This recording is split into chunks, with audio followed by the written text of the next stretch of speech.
በዚህ ፈታኝ ወቅት ውስጥ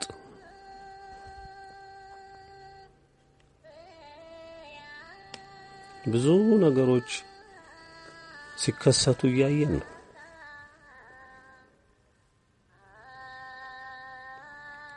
እኛ ብቻችንን የቀረን እስከሚመስለን ድረስ ብዙ ነገሮች በዙሪያችን እምነታችንን ጭምር የሚፈትን ነገር ይከናወናል። ትዕግስታችንን የሚፈትን ነገር ሁሉ ይከናወናል። ሁሌም እንደዚሁ የጨለማ አሰራር የሚቀጥል እየመሰለን ሁሉ በሚሆነው ሁሉ እንታወካለን። ጠማሞች፣ ክፉዎች፣ የጨለማ ሰራተኞች ሐሳባቸው ሁሉ ሞልቶላቸው ጥፋትንም እንደፈለጉ ሲፈጽሙና ሲያከናውኑ በማየታችን ሕሊናችን እየቆሰለ እግዚአብሔር ለምን ዘገየ፣ ስለምን ዝም ይላል እያልን እንታወቃለን። እኛ ሰው ነንና ትዕግስታችን በእርግጥ ውስን ነው። እግዚአብሔር ደግሞ ምድሪቱን ሁሉ የፈጠረ ሰማዩንም የፈጠረ ሁሉን ያስገኘ አምላክ ነው። ሁሉንም ስለሚመለከት ፍጥረቱን ሁሉ በትዕግስት እያየ በደካማነታቸው የሰው ልጆች ሁሉ በሚፈጥሩት ስህተት እንዳይጠፉ በትዕግስት ይጠብቃቸዋል። ንስሐ እንዲገቡ እድል ይሰጣል፣ የረጅም እድል። እኛ መታገስ ቢያቀተንም እግዚአብሔር አንዴ ከሱ ፍቅር ቀምሰናልና በትዕግስት እንድንጠብቅ ያስተምረናል። ነገር ግን ሁሉም ማብቂያ አለው ወገኖች፣ ሄዶ ማብቂያ አለው። ዛሬ አገራችንን እጅግ ከምንገምተው በላይ ክፋትና ጠላት እየፈተናት ነው። አጥፊ መንግስት እየፈተናት ነው፣ እያጠፋት ነው። ልብ ብላችሁ እስቲ ትላንትና አገሪቱን ለክፋት ለጥፋት ሲሸነሽናት ህዝቧን ሲበትናት የነበረ ክፉ መንግስት ዛሬ እምን ላይ ነው ያለው? በመልእክቱ አልተነገረም? እጣ ፈንታው ምን እንደሆነ እያያችሁ ነው። አሁን ያለው መንግስት ይሄ ውጣ አለለት፣ አይቀርለትም። ያውም በከፋ ሁኔታ ነው ጉዳት ላይ የሚወድቀው። መላው ዓለም እንደ መልእክቱ ገና ብዙ ውጣ ውረድ ውስጥ ይገባል። ገና የከፋ ፍርድ አለበት። የዘሩትን ነው የሚያጭዱት፣ የዘሩትን ነው የሚቅሙት። ስለዚህ እነሱ የተከናወነላቸው ቢመስልም ይህ አይዘልቅም። እኛ የእግዚአብሔር ቤተሰቦች በጣም በቁጥር ትንሽ ነን። የእግዚአብሔር ቤተሰቦች፣ የእግዚአብሔር ወገኖች፣ በእግዚአብሔር የሚታመኑ ህዝቦች፣ እውነተኞች፣ የተዋህዶ ኦርቶዶክስ እምነትን አጽንተው የቆሙ እግዚአብሔርን በልባቸው ያነገሱ እውነትንም ያነገሱ እጅግ በቁጥር ትንሽ ናቸው። እኛን ድምጻችንን ብዙዎች ይሰማሉ። ሰምተው ግን ገና ጥቂት ከሰሙ በኋላ መተቸት፣ መውቀስ፣ የተለያየ ነገር ሲናገሩ እንሰማለን። በሊቅነት በጥበብ ባሉበት ከፍታ ላይ ሆነው ቆልቆለኛን እያዩ ይተቻሉ፣ ይነቅፋሉ፣ ብዙ ነገር ሲናገሩ እንሰማለን። የሆነ ሆኖ እኛ በትዕግስት እስካሁን በመቆየታችን አሸናፊ ሆን እንጂ ተሸናፊ አልሆንም። ስለዚህ እግዚአብሔር ቤተሰቦች በሚሆነው ሁሉ ታጋሽ ሁኑ፣ አሸናፊ የምትሆኑትም በዚህ ነው። ከኤልያስ ተማሩ፣ ከነቢዩ ኤልያስ ተማሩ። ብቻውን አልቀረም፣ ብቻውን ነው የቀረው። የእስራኤል ሕዝብ ከጎኑ አልነበረም። አክዓብ ንጉሡ፣ ንግሥቲቱ ኤልዛቤል፣ በዛ ወቅት የእስራኤል እምነት መሪ የነበሩት አገልጋይ የነበሩት ካህናት ሁሉም እግዚአብሔርንም ክደው እውነትንም ረግጠው ሰይጣንን አንግሰው ሕዝቡ አገልጋዩም መሪውም ተመሪውም በሙሉ ጭልጥ ብለው ጠፍተው አልነበረም። ብቻውን ቆሞ ይሟገታል።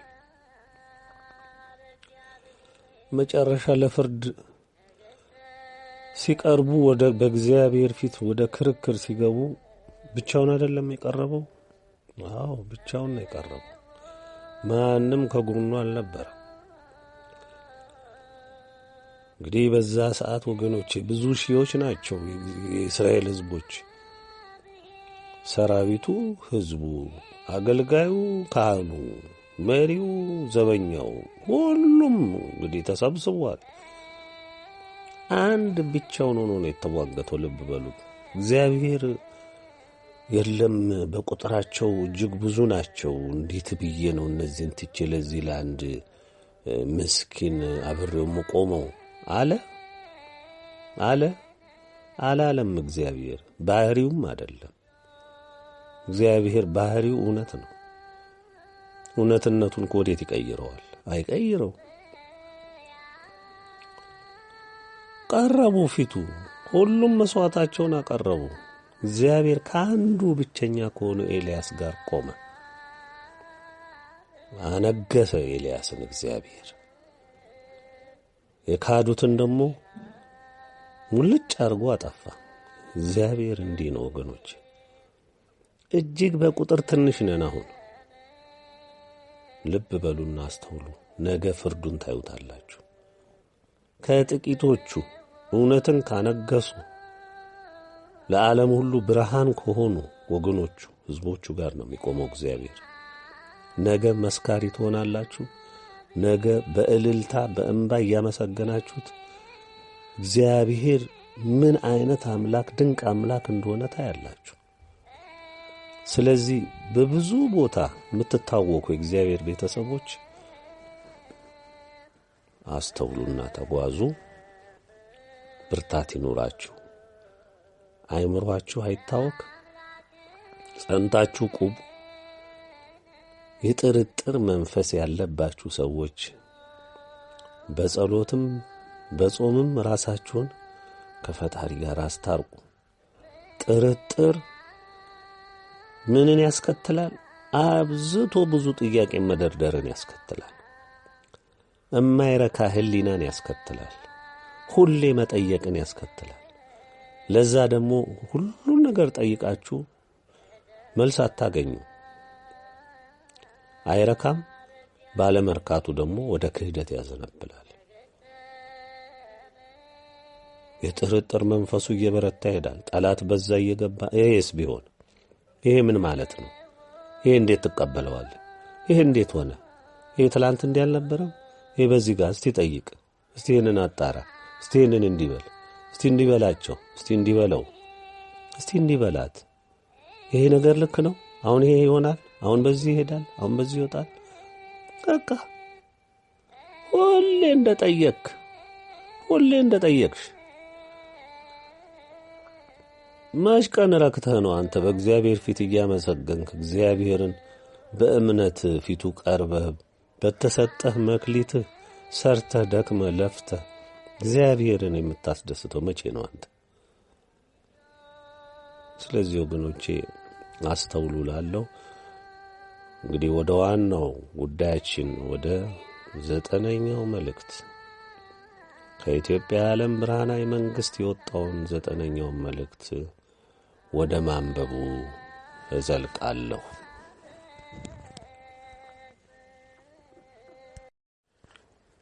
በስመ አብ ወወልድ ወመንፈስ ቅዱስ አሐዱ አምላክ አሜን። ደግሜ እንደምን ከረማችሁ ልበላችሁ እግዚአብሔር ቤተሰቦች፣ በኢትዮጵያ ዓለም ብርሃን የተሰበሰባችሁ የትጉሃን መማክርት፣ የጽዋ ማህበራት እንዲሁም በመልእክታቱ ተረድታችሁ አምናችሁበት በንስሐም ራሳችሁን ከዚህ ዓለም ጉድፍ የጠበቃችሁ የተመዘገባችሁም ያልተመዘገባችሁም ቅኖች የዋሆች እንኳን ለዚህ ወቅት አደረሳችሁ። ለመላው የአዳም ዘር ሁሉንም የሰው ዘር የሚመለከተውን ይህን 9ኛ መልእክት ከንቀት ከመታበይ ተቆጥባችሁ አንብቡት። ምናልባት ባለቀውም ሰዓት ቢሆን እግዚአብሔር ልብ ቢሰጣችሁ ማን ያውቃል? ከሱ በስተቀር መልካም መረዳት ይሁንላችሁ። አሜን። አዎ ባለቀው ሰዓትም ቢሆን ልብ ቢሰጣችሁ ያለው ቀድሞ ልብ ያገኛችሁ ቀድሞ የእግዚአብሔር ቤተሰብ ሆናችሁትን አይደለም። ዛሬ በዚህ በመጨረሻ ሰዓት ለምትሰሙ ለምታደምጡ እንግዳ ለሆነባችሁ መሆኑን ልብ ብላችሁ ተረዱ። እናንተ ምንድነው የምሰማው ብላችሁ ለምትደነግጡ ማለት ነው። አይታወቅምና ይህን ሰምታችሁ ተጸጽታችሁ ወደ እውነት ልትመጡ ትችላላችሁ በሚል የተሰነዘረ ቃል ነው። እግዚአብሔር ነገሰ ይላል የእግዚአብሔር ቃል ኃይለ ቃል።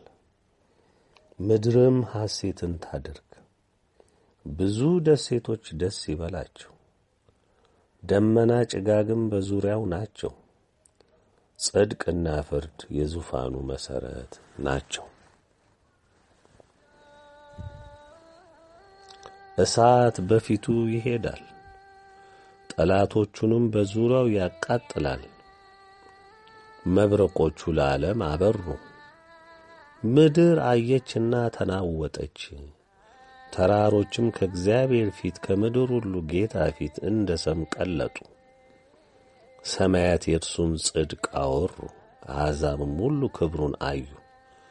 ለተቀረጸ ምስል የሚሰግዱ ሁሉ በጣዖቶቻቸው የሚመኩ ሁሉ ይፈሩ። መላእክት ሁሉ ሰገዱለት። አቤቱ ስለ ፍርድህ ጽዮን ሰምታ ደስ አላት፣ የይሁዳም ሴት ልጆች ደስ አላቸው። አንተ እግዚአብሔር በምድር ሁሉ ላይ ልዑል ነህና፣ እግዚአብሔርን የምትወድዱ ክፋትን ጥሉ። እግዚአብሔር የቅዱሳኑን ነፍሶች ይጠብቃል፣ ከኃጥአንም እጅ ያድናቸዋል። ብርሃን ለጻድቃን ደስታም ለልበ ቅኖች ወጣ።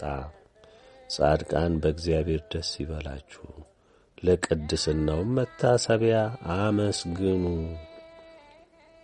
መዝሙረ ዳዊት 56 በቅንፍ 57። ይህ በመግቢያው ላይ የምታዩት ኃይለ ቃል እግዚአብሔር ባሪያ ዳዊት ንጉሥ ዳዊት የተናገረው ቃል ነው። አሁንም እንዲሁ ደግሞ ሁለተኛ ከዚሁ ከንጉሥ ዳዊት ቃል እናድምጥ። እግዚአብሔር የበቀል አምላክ ነው። የበቀል አምላክ ተገለጠ።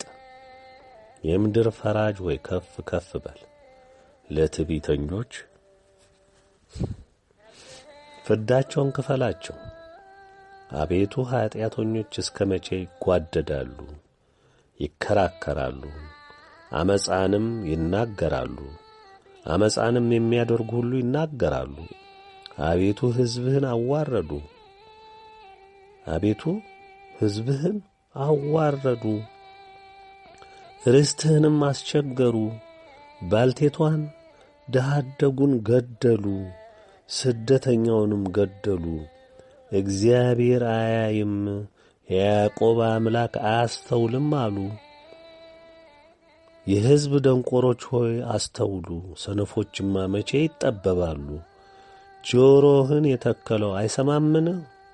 ዓይንን የሠራው አያይምን? አሕዛብንስ የሚገስጸው ለሰውም ዕውቀትን የሚያስተምር እርሱ አይዘልፍምን? የሰዎች ሐሳብ ከንቱ እንደሆነ እግዚአብሔር ያውቃል። ለኃጢአተኛ ጉድጓድ እስኪቆፈር ድረስ ከክፉዎች ዘመናት ይወገድ ዘንድ አቤቱ አንተ የገሠጽኸው ሕግህንም ያስተማርከው ሰው ምስጉን ነው። እግዚአብሔር ሕዝቡን አይጥልምና ርስቱንም አይተውምና ፍርድ ወደ ጽድቅ እስከሚመለስ ድረስ ልበ ቅኖችንም ሁሉ ይከተሉታል። በክፉዎች ላይ ለእኔ የሚቆም ማን ነው? በክፉዎች ላይ ለእኔ የሚቆም ማን ነው? ዓመፅንስ በሚያደርጉ ላይ ለእኔ የሚከራከር ማን ነው? አያችሁ ወገኖች፣ አለ ዛሬ ስለ እግዚአብሔር የሚከራከር? ከእግዚአብሔር ጋር በእውነት ላይ ተመስርቶ የሚቆም አለ? በክፉዎች ላይ ለእኔ የሚቆም ማን ነው እያለ እኮ ነው የሚጠይቀን እግዚአብሔር። መዝሙረ ዳዊት 93 በቅንፍ 94 ከ1 እስከ 16 ላይ ይህን ቃል ታገኙታላችሁ። አሁንም ለሶስተኛ ጊዜ ከንጉሥ ዳዊት ቃል ኃይለ ቃል እንጠቅሳለን። አቤቱ አሕዛብ ወደ ርስትህ ገቡ። ልብ በሉ። አቤቱ አሕዛብ ወደ ርስትህ ገቡ፣ የቅድስናህንም መቅደስ አረከሱ። ይህ አልሆነም ወገኖች፣ ይህ አልተከናወነም። አገራችን በአሕዛብ አልተወረረችም። በመናፍቅ፣ በእስላም፣ በከሃዲ፣ በዘረኛ፣ በአምልኮ ባዕድ በሚያመልክ፣ በተብታቢ፣ በአጠቃላይ በዓለም ላይ በነገሰ የክፋት ሥራ ሁሉ ኢትዮጵያ አልተወረረችም። በአካልስት አገራችን አልተወረረችም።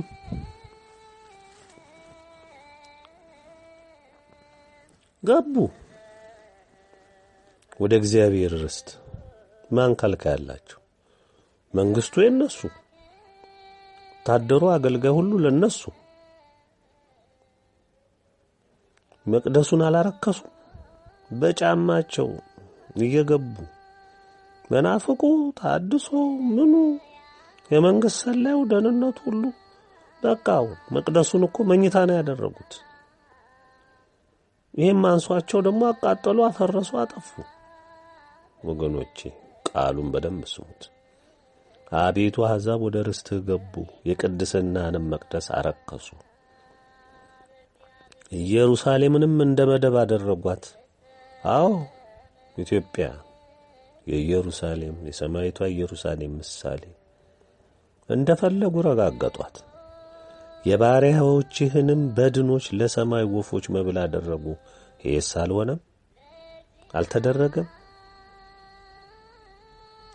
ስንቱ የእግዚአብሔር አገልጋይ፣ ስንቱ የእግዚአብሔር ሰው በአንገቱ ላይ ያለችው ማህተም እየተፈለገች፣ አንተ ኦርቶዶክስ ነህ፣ ተዋህዶ ነህ እየተባለ፣ አንተ አማራ ነህ እየተባለ እየተጨፈጨፈ፣ እየተቀጠቀጠ፣ በቀስት እየተወጋ፣ እየታረደ፣ የሴት የርጉዝ ሴት ሆድ እየተቀደደ፣ ሕፃናት እየተዘረግፉ፣ እየተቆራረጡ፣ በአካል እኮ ነው ዲያብሎስ በምድራችን ላይ የነገሰው።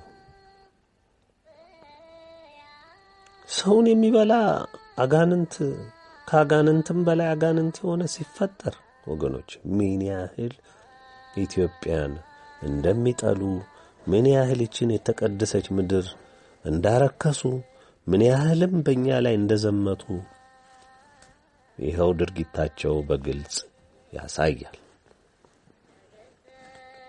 የጻድቃንህንም ሥጋ ለምድር አራዊት፣ ይሄም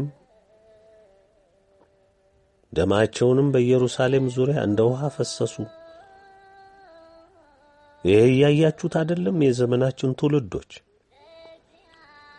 ዛሬ የምትሰሙ የእግዚአብሔር ቤተሰቦች ይሄንን እያያችሁ አይደለም? አትመሰክሩም? ይሄንን እውነት አይደለም? ስንት የተዋህዶ ሰው ነው በየቦታው የታረደው? ደሙ እንደ ጅረት የፈሰሰው? ለጎረቤቶቻችንም ስድብ ሆንን። በዙሪያችንም ላሉ ሳቅና ዘበት። አቤቱ እስከ መቼ ለዘላለም ትቈጣለህ? ቅንዓትህንም እንደ እሳት ይነድዳል። ስምህን በማይጠሩ ነገሥታት ላይ በማያውቁህም አሕዛብ ላይ መዓትህን አፍስስ። አዎን ቅን ፍርዱ ይህ ነው ወገኖች። ያዕቆብን በልተውታልና ይህ አልሆነም። ስፍራውንም ባድማ አድርገዋልና ተሰዶ የእግዚአብሔር ቤተሰብ በደጁ እርሻው ቀዬው ሁሉ ባዶ አልሆነም። የሚሄድበት ጠፍቶት የተጨነቀ እየተጠበበ አይደለም። አዎ እግዚአብሔር ግን አስቀድሞ ቤቱን ነው የሚያጸዳው፣ የሚቀጣውም ሕዝቡን ነው። የቀደመውን በደላችንን አታስብብን፣ ምሕረትህ በቶሎ ታግኘን፣ እጅግ ተቸግረናልና። አምላካችንና መድኃኒታችን ሆይ እርዳን። ስለ ስምህ ክብር አቤቱ ታደገን፣ ስለ ስምህም ኀጢአታችን አስተሰርይልን። አሕዛብ አምላካቸው ወዴት ነው እንዳይሉ የፈሰሰውን የባሪያዎችን ደም በቀል በዓይኖቻችን ፊት አሕዛብ ይወቁ። የእስረኞች ጩኸት ወደ ፊትህ ይግባ። እንደ ክንድህም ታላቅነት ሊገደሉ የተፈረደባቸውንም አድን። አቤቱ የተዘባበቱብህንም መዘባበታቸውን ለጎረቤቶቻችን 7 እጥፍ በብብታቸው ክፈላቸው። እኛ ሕዝብህ ግን የማሰማሪያህም በጎች ለዘላለም እናመሰግንሃለን፣ ለልጅ ልጅም ምስጋናን እንናገራለን። መዝሙረ ዳዊት 78 በቅንፍ 79 በሙሉ። እንግዲህ ወገኖቼ በዚህ ሦስቱም ኃይለ ቃሎች ምን እንደምትማሩ በግልጽ ቃሉ ያሳያል። ከላይ በሦስቱ የልዑል ኃይለ ቃል እንደሰማችሁት እግዚአብሔር ለሕዝቦቹ ሲል ቅን ፍርዱን እንደሚያስከትል የሕዝቦቹንም የፍረድልን ጩኸት ዝም ብሎ እንደማይታገስ ሁሉም ቃሎች ይገልጹልናል። ልብ በሉ፣ እግዚአብሔር እውነት ነው። በመሆኑም ጽድቅና ፍርድ የዙፋኑ መሠረት ናቸው። አያችሁ፣ ጽድቅና ፍርድ የዙፋኑ መሠረት ናቸው። በምንም መንገድም ሆነ ዘዴ የልዑል መሠረት ቅን ፍርድ ነው። እሳት በፊቱ ይሄዳል። አዎን ልዑል የሚባላ እሳት ነው። ሥላሴን ተጻረው የቆሙ ሁሉ በእሳቱ ይበላሉ፣ ይቃጠላሉ። መብረቆቹም ለዓለም አበሩ። ዓለም ከአሁን በኋላ የሚወሰደውን እርምጃ እንደ ፀሐይ ሲያበራ የሚያዩት ይሆናል። ስለ እግዚአብሔር እውነት የሚከራከር ማን ነው? አዎን እጅግ ጥቂቶች ስለ ልዑል እውነት ይከራከራሉ። በዋናነት የኢትዮጵያ ዓለም ብርሃን መልእክታት ጥረታቸው የነበረው እውነትን መግለጽ ነበር። ይህም ለ15 ዓመታት ተካሂዷል። ከላይ ባለው የልዑል ኃይለ ቃል በእያንዳንዱ ቃል ያለውን አንድምታ በሚገባ አስተውሉ፣ ተረዱ።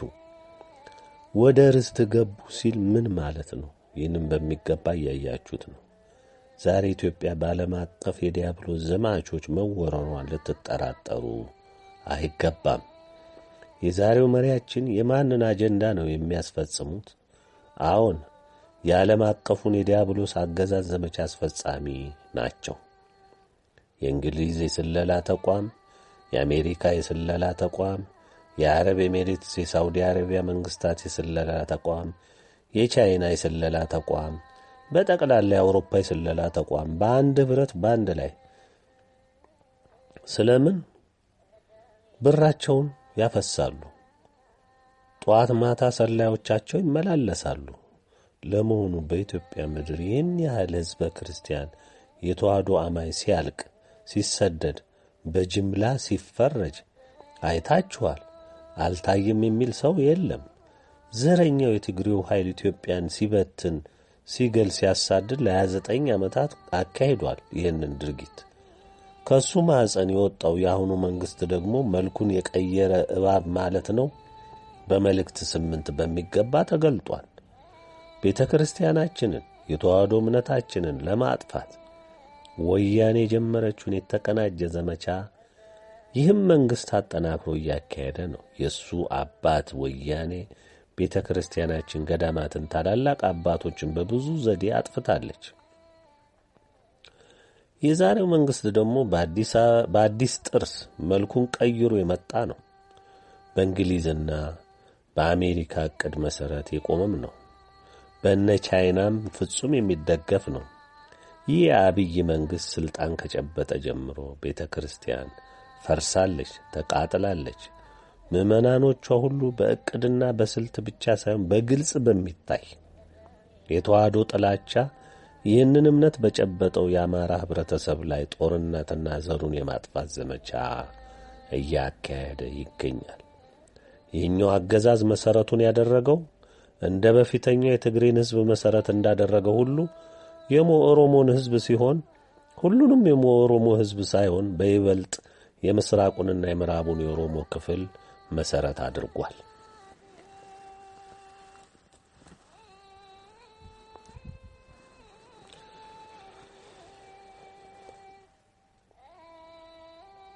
በእምነቱም መናፍቁንና እስላሙን መሰረት ያደረገ ነው። በ2 ዓመት ተኩል ጊዜ እጅግ ብዙ ህዝብን አስፈጅቷል። ለረጅም ጊዜ ይህንኑ ለመፈጸም የሚያስችለው ዝግጅትና ጥረት እያደረገም ይገኛል። ምኞት ቢሆንም የሆነ ሆኖ የእግዚአብሔር ርስት አጥፍቷል፣ የቅድስናውንም መቅደስ አፈርሷል ይላል የልዑል ቃል። ይህንን አይተናል። ቤተ ክርስቲያንን በማቃጠል በማፍረስ አሳይቶናል። ስለዚህ ፍርዱ እጅግ የከበደ መሆኑን ሁሉም የመልእክቱ አንባቢዎች እንድትረዱ አስገነዝባለሁ። ገና ወደ ዋናው መልእክት ሳትገቡ በመግቢያው በር ላይ የልዑልን ኃይለ ቃል ያስቀመጥኩት በምክንያት ነው። የመጣው ጠረጋ የሰው ልጅ በታሪኩ ያላየው የእግዚአብሔርም ቁጣ ምን ያህል ብርቱና የማይመለስ እንደሆነ ያረጋግጣል። ከዚህም መግቢያ ቃል ቀጥሎ የምታገኙት ከራእይ ዮሐንስ ከምዕራፍ 16 ከምዕራፍ 18 ከምዕራፍ 19 የተገለጸውን ኃይለ ቃል ሲሆን የቁጣውን ፍሰት የሚያመላክት ክብደቱንም የሚያሳይ ግቡም በራእይ ዮሐንስ 20 የተጠቀሰው የልዑል ኃይለ ቃል መፈጸም መሆኑን እንድትገነዘቡ አሳስባችኋለሁ። የመልእክቱ መሰረታዊ ይዘትና ዓላማ መልእክቱ የወጣው እንደ ቀደመው መልእክቶች በልዑል ባሪያ በሚል ብቻ የተገለጸ ወይም የተላለፈ አይደለም። ይልቅስ በመንግስትነት ስልጣን በኢትዮጵያ የዓለም ብርሃናዊ መንግስት የወጣ መልእክት መሆኑን በግልጽ ያረጋግጣል። የመልእክቱንም ክብደትና በብርቱ የሥላሴ ፈቃደ ኃይል ተፈጻሚ የሚሆን መሆኑን ያረጋግጥልናል።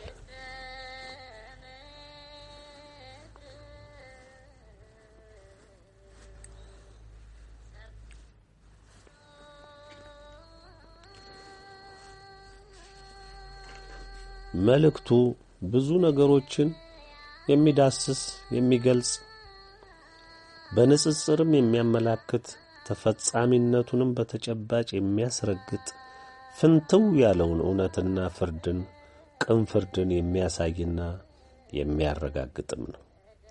የትላንቱን ቅን የሥላሴን ፍርድና የተፈጸመውንና በሂደትም የሚፈጸመውን በአጽንኦት እያጸና በቀጣዩ የመጣውን ታላቁንና በሰው ልጅ ታሪክ ያልታየውን ጠረጋና እርምጃ የሚገልጽም ነው። ከሁሉም የሚከብደው በውስጡ ብርቱ ተፈጻሚ መመሪያ ያዘለ የከበዱ በዘመኑ ሰው ይሆናል ተብለው በፍጹም የማይታሰቡ ከባድ ውሳኔዎችን የተላለፉበት ጽኑ ትእዛዞች የጸኑና ብርቱ እርምጃዎች የታወጁበት ሲሆን ከዚህ በላይ እስከ ዛሬ ያልተገለጹ ምስጢር ሆነው የቆዩ አማኙንም የማያምነውንም ሲያወዛግቡ ለክፉዎችም ለዲያብሎስ አገልጋዮች እንደ ማደናገሪያ ሲያገለግሉ የነበሩ አንድምታዎቸውን ምንነታቸውን በግልጽ የሚገለጽበት ይሆናል። ከሥላሴ በተሰጡ መለኮታዊ ሥልጣን በልዑል ባሮችና አገልጋዮች ቀጥተኛ ትእዛዝ ተፈጻሚ የሚሆኑ ውሳኔና ትእዛዞች የወረዱበት አስቸኳይና ብርቱ ትእዛዞች የሰፈሩበትና የተገለጡበት መልእክት ነው። ሁሉም የአዳም ዘር ቢያነበው ቢያደምጠው እጅግ የሚጠቅመው ነው። ማንም የአዳም ዘር በየትኛውም ዓለም ይኑር በሥላሴ ቅን ፍርድ የማይዳኝ የለምና ይስማ። የቀደመው እባብ፣ የቀደመው ዘንዶ፣ ሐሰተኛው ነቢይ የተከሏቸው መንግሥታት፣ ድርጅቶች፣ የእምነት ተቋሞች፣ ተሰሚነን የሚሉ የዘመኑ የፖለቲካ ቁማርተኞች፣ ባለጠጎች በጠቅላላው ለዲያብሎስ የሰገዱ ምልክቱንም በተዘዋዋሪም ሆነ በቀጥታ የተቀበሉና ለሥጋ ትርፋቸው ነፍሳቸውን የሸጡ ሁሉ በብርሃናዊው ቅን ፍርድ የሚካተቱበት ስለሆነ ይስሙ እንላለን። ባይሰሙም ቢሰሙም ቢያነቡም ባያነቡም የእኛ ተልእኮ መርዶ ለሆነበት መርዶውን፣ ብስራት ለሆነለት ብስራቱን መግለጽ ብቻ ነው። እስከ ዛሬ ከ7 ያላነሱ መልእክቶች ለአዳም ዘር በሙሉ እንዲደርሱ ተደርጓል። ከ2011 ዓመተ ምህረት ጀምሮ በቴሌግራም ቻናል በዋናነት ዮሐንስ ራእይ 20 በሚል በልጃችን በብሩክ የተከፈተ ቻናል የኢትዮጵያ ዓለም ብርሃን መልእክታትን፣ መግለጫዎችን፣ ትምህርቶችን፣ ምክሮችን፣ ትእዛዞችን በተከታታይ ለመላው የአዳም ዘር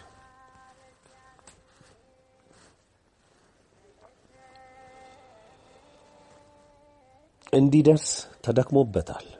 ቸሩ መድኃኔ ዓለምና ድንግል ባተጋቻቸው የእግዚአብሔር ቤተሰቦች በተለያዩ ቋንቋዎች ተተርጉሞ ሁሉም የሰው ዘር በሙሉ እንዲሰማው እንዲደርሰው ተደርጓል።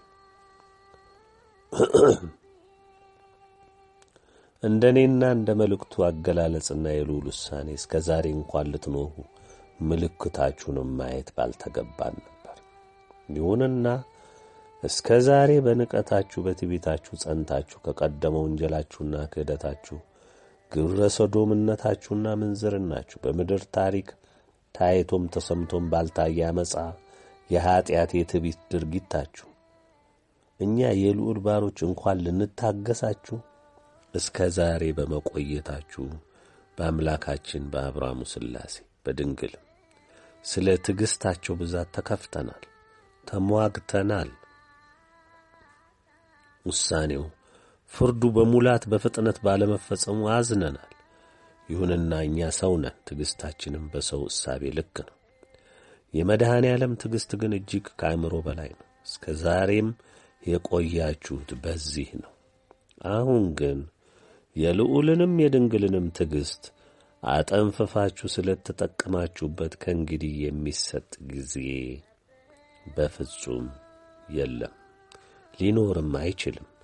ይህም መልእክት የመጣው የመፈጸሚያችሁን ደወል ለማብሰር ብቻ ነው። በእስካሁን ትዕግሥት በፍጹም ሊከፈል የማይገባ ብርቱና ውድ ዋጋ ተከፍሏል።